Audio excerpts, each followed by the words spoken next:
So, firstly, thanks to Dancecult for organising this fascinating conference and for allowing me to present. I've been involved with dance music scenes since the early 90s, but as Anita said, I'm now looking into the concept of the underground as a PhD.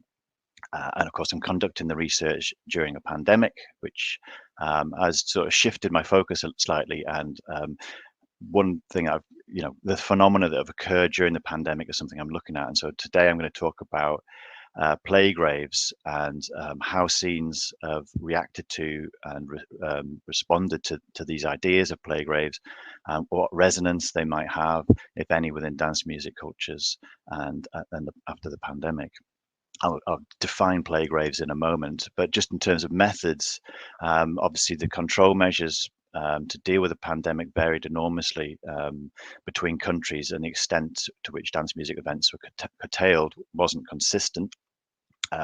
Within the UK, all the clubs were shut for dance music events for well over a year, and basically internet spaces became very important for people as a places to gather.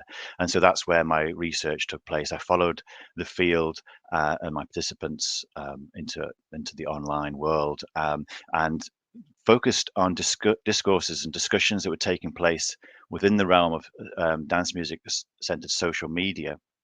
uh, and I also supplemented this with an online survey of dancers that I conducted. And also, I've been conducting semi structured interviews with not only dancers, but also DJs, venue owners, and promoters in the Liverpool area. So one of the, which I found actually surprising findings from particularly the survey data, was that Facebook was a predominant method of discovery about dance music events, as much as word of mouth. Over half of people responding to the survey were involved in dance music Facebook groups, so they had a lot of significance. These are groups often members only sort of groups where people discuss certain tastes, genres, or locality, or even certain clubs. And in addition to being in information resources, it's still way ahead of Instagram, for example, even amongst the younger participants, as to way of finding out about events. They also sort of function as a nurturing space. People get a great sense of support and community in these groups, and they were very supportive of each other during the pandemic. They're also more suited than another social media like Instagram. It's more Facebook groups are more suited for debate, and it was these debates in Facebook groups where people were discussing various dance music phenomena that occurred during the pandemic in the absence of being able to go to the club. So I scraped a load of conversations across a range of Facebook groups, and then I've been doing discourse analysis on that. And one of the things I looked at was people talking about plague raves. So within the UK, particularly the media and the tabloid media, any kind of social dancing during the pandemic was a plague rave. It was a great tabloid kind of headline. And it would cover the kind of unlicensed parties that Maria was describing. But within dance music press and media itself, there was a distinction created, and they were referring to parties that were taking place in countries where there were no pandemic controls or very few cases of COVID, and these were entirely legal. European, UK, it wasn't legal, but in certain countries there were legal parties taking place. And initially, the publicity around this was about certain DJs who would be flown out to entertain the wealthy on their yachts in the Mediterranean or the Middle East. But as the pandemic extended, you'd find international party organizers would sort of see opportunities in these countries that had less restrictions. And there followed from that a kind of migration of dance music personnel and capital from the global north into the global south. So countries where parties were prohibited, DJs would move from there into the south. And named DJs could travel. There were porous border restrictions when it came to legitimate business travel, and so you'd find places like Florida and Dubai, which was like wealthy areas, and they had no restrictions. But later, places like Tulum in Mexico, Colombia, India, when they removed certain restrictions, prior to the Delta variant, and Tanzania, which initially denied COVID's existence and didn't have any kind of measures in place. And so this is a flyer on the right here. It's a flyer for a party organized by Amnesia, who are an Ibiza-based promoter, and they're inviting very well-known European DJs to go to the island of Zanzibar, Tanzania, for a party. And so that was a plague rave, that in terms of how dance music media would define it.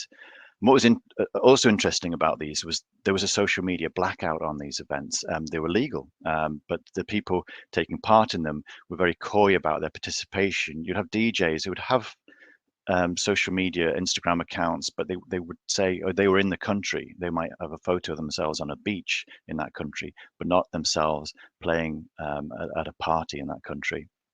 And these events weren't advertised in dance music media. That you couldn't find them on Resident Advisor, for example. Further, there was a kind of requirement for party attendees to refrain from taking photos or videos.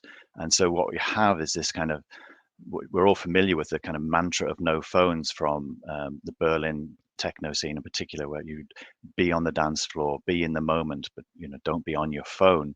And so that's been subverted and become an effective rider for surreptitious DJs who don't wish to be identified as playing at these plague raves. And as you can see on the right, there's an Instagram account by Plague Ravers, and they're sort of saying that why, surely they probably know that it's not right for them to be doing that. There's a certain moral argument about right and wrong, which I'm going to look into, and that's what we're saying. So, what was the reaction to these plague raves? What was the reaction to the DJs who travelled? And online, there was sort of a feeling that they were taking advantage of other countries' less strict COVID rules. Certain UK DJs spoke out and condemned these. In the UK, Dave Clark, Bicep, Bushwhacker were very kind of outspoken in terms of their criticism of those DJs. And there were dedicated social media accounts set up to document and expose these practices, and there was sort of the direct correlation between rising COVID cases in those countries and the parties taking place. Unfortunately, we didn't hear from Amir and the Business Techno, which was one of these accounts, but there was also a Plague Ravers set up and as commentary on this. And some DJs who didn't play at Plague Raves sort of were suggesting a boycott in the future against those that did. There's a German DJ, Darko Esser, who's basically saying for those DJs who did adhere to the kind of COVID measures, they should refuse to platform with colleagues who had given them all a bad name. So what I wanted to see is what were the feelings around this within dance music scenes? What were punters saying? People who go to clubs, what were they saying in the Facebook groups? And so there was actually amusement expressed regarding how bad certain DJs had come across, particularly those that had sort of adopted pandemic conspiracy theories. But when it came to plague raves, the reaction to that was very mixed and very heated. There was predominantly as a distaste for the idea of a boycott. There's an association with that, with blacklisting or grassing, and likening it to cancel culture. There were voices who were saying that there should be accountability for these DJ actions, but these were usually responded to with people saying, you're just moaning, and such concerns should be left behind. And particularly in the UK, there's this idea that it's over, the pandemic is over because of the vaccination program in the UK and the relative success of that. That there's this notion that it's all over, and of course the restrictions in the UK are now lifted. So the debate very much polarized and fractured the scenes in terms of their opinions on this. And there was overall a tendency towards continuing to support DJs. It's almost like a reverence for favorite DJs and their right to make a legal buck. And there's one of the Facebook correspondents was sort of saying, they would, nothing's going to stop them attending and paying for gigs by these DJs in the future. And Perhaps that's reflective of this, the UK experience of that longing to dance and re-experience sociality after the kind of length of the lockdown. Sort of perhaps makes this less important for many UK clubbers and ravers. In terms of my ethnographic research, I interviewed a number of Liverpool-based DJs and asked their opinions on this phenomena. And there was it's almost a reluctance to talk about it. The first here is it's kind of civil, sympathetic approach. There's a grey area about the finances, and maybe these DJs, did need to do it because they were running out of money. A female DJ I spoke to saw this as sort of immoral, and it was reflective of a wider pattern of behaviors, immoral behaviors, and particularly identified the male DJs that were taking part, and sort of they weren't surprised at that. There's also recognition that that these DJs weren't at a financial risk, perhaps, and that they weren't taking into account the public health situation, particularly in Tulum. And this last DJ, who has an international profile, they felt it was morally wrong.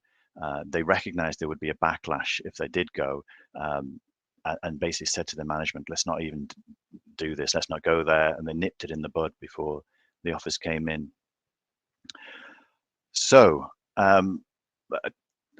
in terms of trying to understand all this behavior and its reactions, and this ties in a lot with what Maria was saying, is that there's this balancing of relationships. Nina Power, writing during the pandemic, said that we've all been forced to kind of balance individual desires against concerns for people we know, people we don't know, and weigh up risks and consideration of the law and guidelines. So I'd look to see kind of what theoretical basis could underpin this and explain the motivations around plague rave DJs and these different stances within the dance music scenes.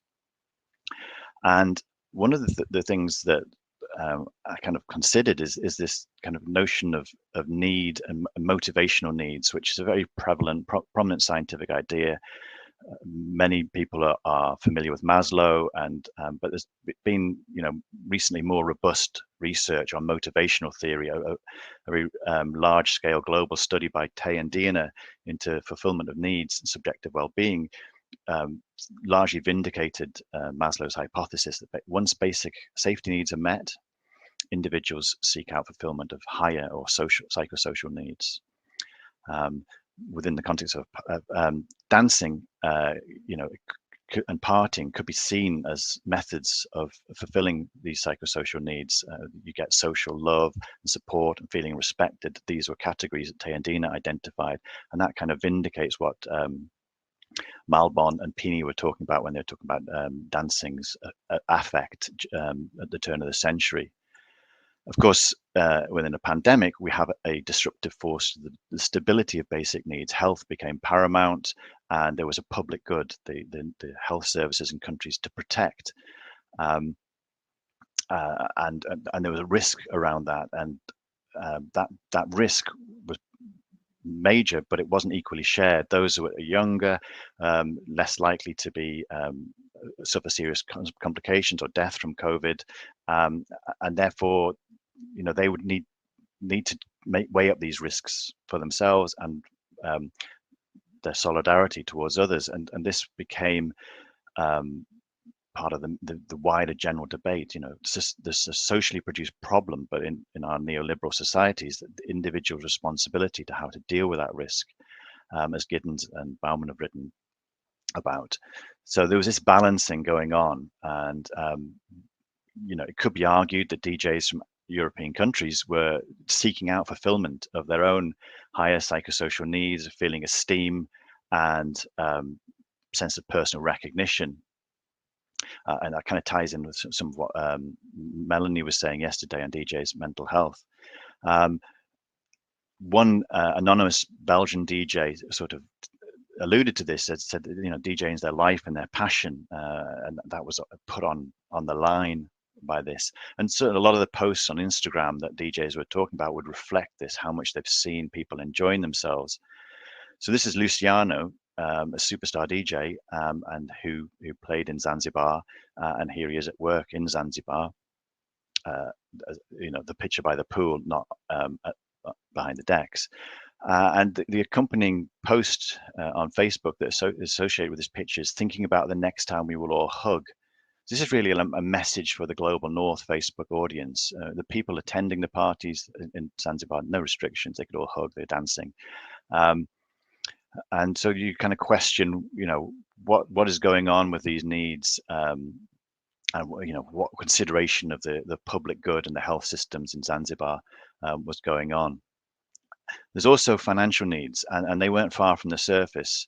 The same Belgian DJ is talking about their money is basically running out, and they recognized they weren't doing anything technically illegal, and we shouldn't negate this. This DJ might have had a very precarious financial situation, it's likely real, and they took the risk, and they were actually infected whilst in Tulum, became seriously ill, alongside others, no doubt.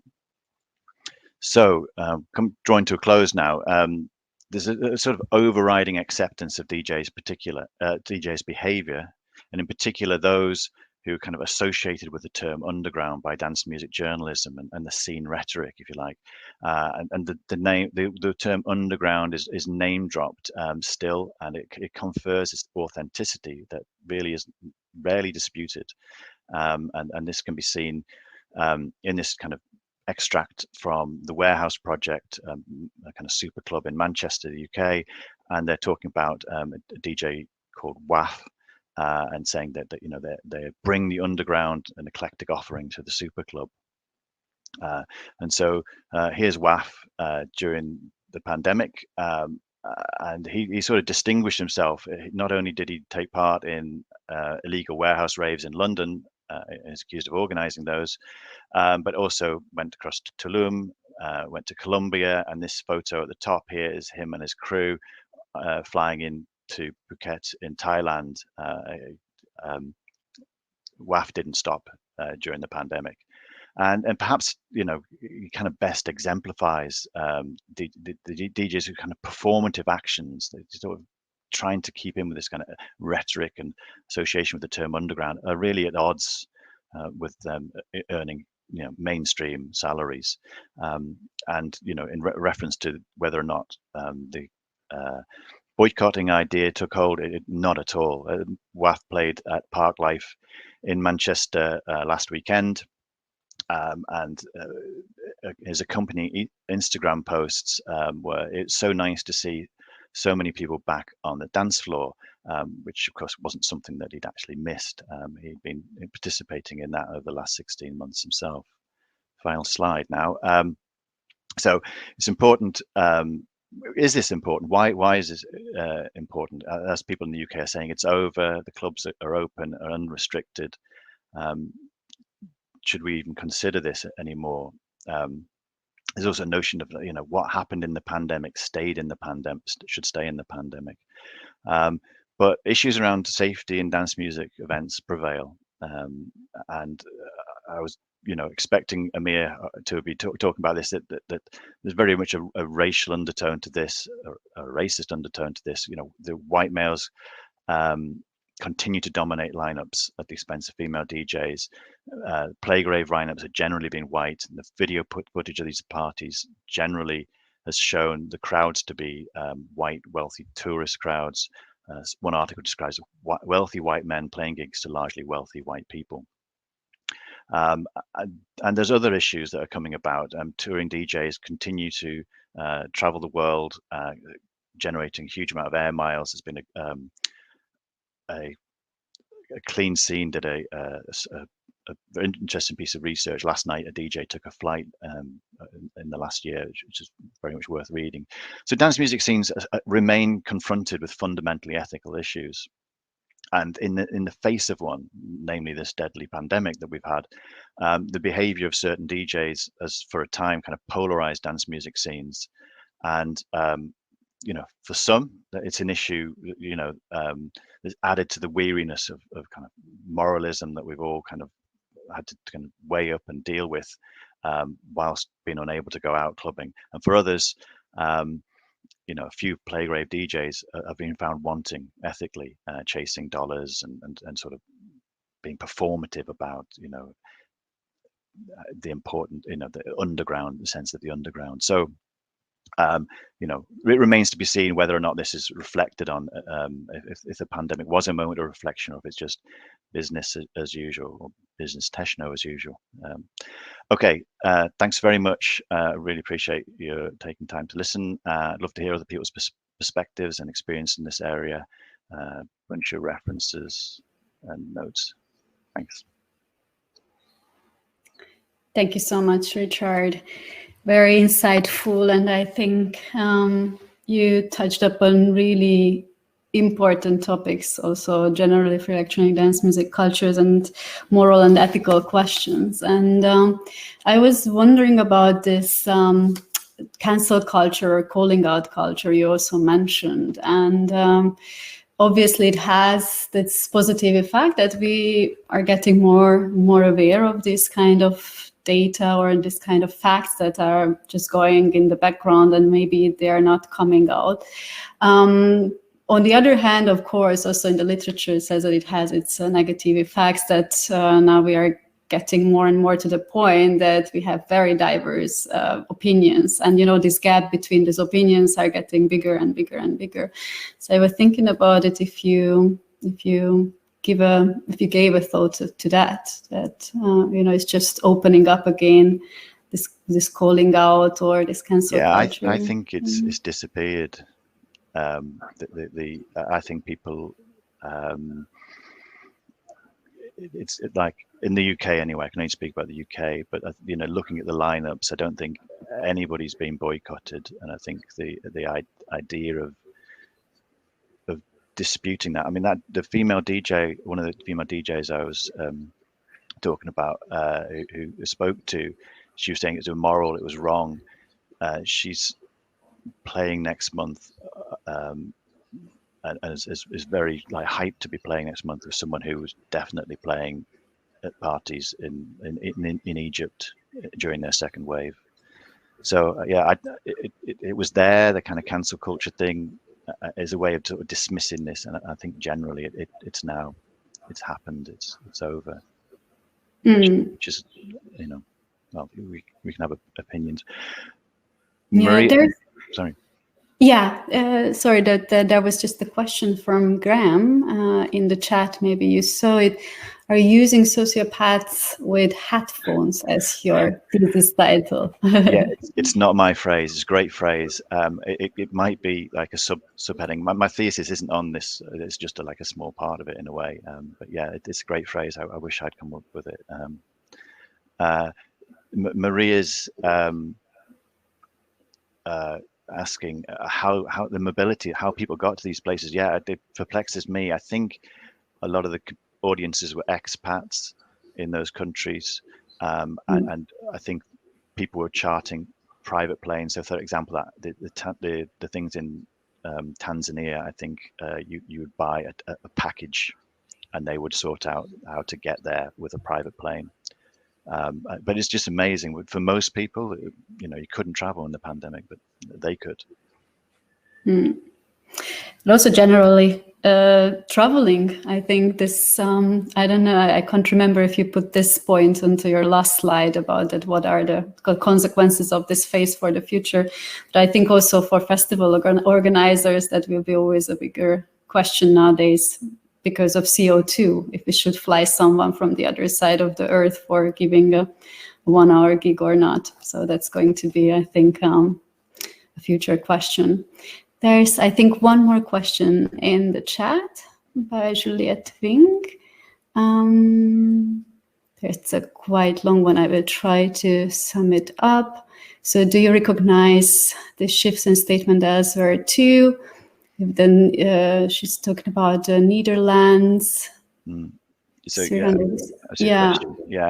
is an interesting thing. So the idea of dance music becomes celebrated as kind of protest against unjust regulations. This is where it's become very complicated, because the demonstrations against the regulations, are very much, there's just so much difficulty. When what Maria was talking about fun and the restriction of fun, and it's understandable people want to protest against that. but these protests in the UK in particular are very much associated with like the right wing, and the right wing have sort of commandeered the acid face, the smiley face, and so there are people going protesting. People from Facebook groups were talking about, oh yeah, we've gone down to London for that anti-lockdown demonstration. There were other people saying, you just don't organize with the fascists. Why are you doing that? So it's very complex whether it is actually a how progressive the protests are really, and just very much like neoliberal in context. Yeah. Anyway, I'll answer questions in the chat.